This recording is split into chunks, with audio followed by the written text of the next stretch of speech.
On vient de faire un communiqué écrit, mais vous me connaissez. Quand j'ai envie de dire quelque chose, je vais prendre mon téléphone, allumer ma caméra et puis dire ce que j'ai envie de dire. Depuis le 10 mai 2025, j'ai laissé les gens s'exprimer. Exprimer leur colère, leur indignation, leur frustration face à l'atrocité du crime qui a été commis sur bébé Mathis. Quand c'est arrivé, la première chose que j'ai faite, c'était de prendre mon téléphone et appeler le papa de bébé Mathis. Pour lui présenter mes condoléances, mais surtout pour lui dire à quel point j'étais navrée et profondément désolée de ce qui s'était passé. Il a accepté mes condoléances, mais il m'a surtout rappelé que ce n'était pas ma responsabilité, parce que mon père c'est un adulte, et que tout était désormais entre les mains de la police. Parce que oui, mon père est entre les mains de la police depuis le 10 mai.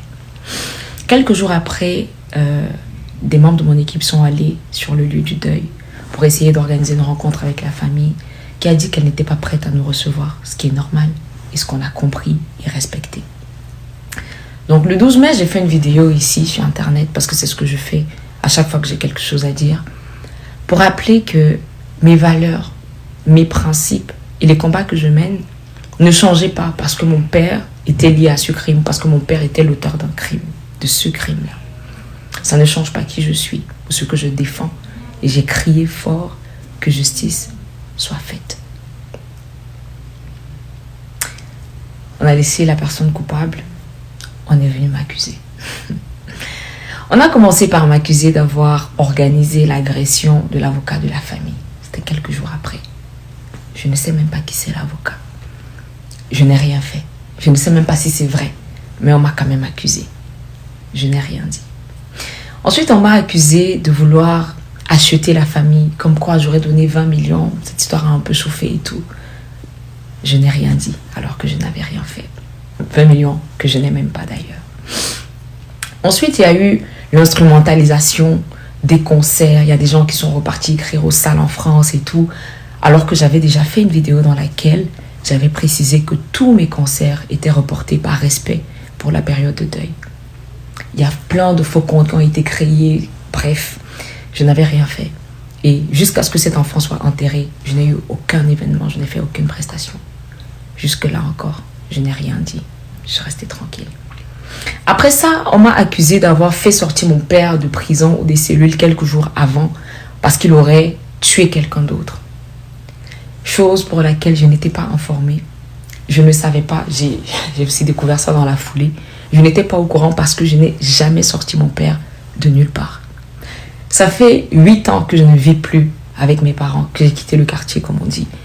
Et à chaque fois que je leur rends visite, c'est quand je suis au Cameroun, quand j'ai un peu de temps, etc. Je ne vis pas avec eux. Je ne suis pas responsable de chacun de leurs actes. Je ne suis pas responsable, je ne suis pas le gendarme de mon père. Donc, tout ça, en sachant que je n'avais rien fait, je ne l'ai jamais sorti de nulle part. Je n'étais même pas au courant qu'il était en cellule ou quoi que ce soit, parce que je pense que s'il avait été, j'aurais été informée. Il n'en était rien. Jusque-là, je n'ai rien dit. Mais je pense quand même que pouvoir s'indigner, dénoncer, être en colère, c'est une chose et c'est normal. Surtout que moi, je considérais que me taire face à tout ça, c'est respecter la mémoire et le deuil et la douleur de cette famille. Parce que je me dis, il n'y a aucune insulte sur Internet qui vaut la peine que c'est pour cette famille d'avoir perdu son enfant. Mais je pense quand même qu'il y a un seuil. Parce que s'indigner, dénoncer, c'est différent de harceler, accuser à tort, insulter et menacer de mort. Parce que les menaces de mort, j'en reçois tous les jours. Aujourd'hui, on me prête l'intention selon laquelle je serais en train de vouloir corrompre ou j'aurais corrompu un juge à hauteur de 1000 millions pour pouvoir alléger la peine de mon père. C'est-à-dire que non seulement je ne l'ai pas fait, je n'ai aucun intérêt à le faire parce que quand j'ai dit que justice soit faite, je pensais chaque mot. Et laisser la justice faire son travail, déjà que je n'ai pas le pouvoir d'interférer ou de faire quoi que ce soit, mais je n'ai ni envie de faire quoi que ce soit, ni l'intention même d'influencer d'une quelconque manière parce que pour moi, mon père doit payer à la hauteur du crime qu'il a commis. Et en fonction de ce qui sera décidé, ce que la loi dicte. Donc, toutes ces choses-là, à un moment donné, je pense qu'il y a des seuils, il y a des limites. il y a des choses. Pour la petite histoire, moi, depuis le 10 mai, je n'ai plus jamais parlé à mon père. Plus jamais. Parce que je suis l'enfant de mon père. Ça, je ne peux pas changer ça. Mais je ne suis pas la complice d'un meurtrier. Je ne suis pas complice d'un crime. Donc, le coupable, il est au tribunal. Et nous tous, on attend le procès, on attend le verdict. Pour qu'au moins, l'âme de cet enfant puisse reposer en paix et que sa famille puisse poursuivre son deuil, qui malheureusement finira jamais.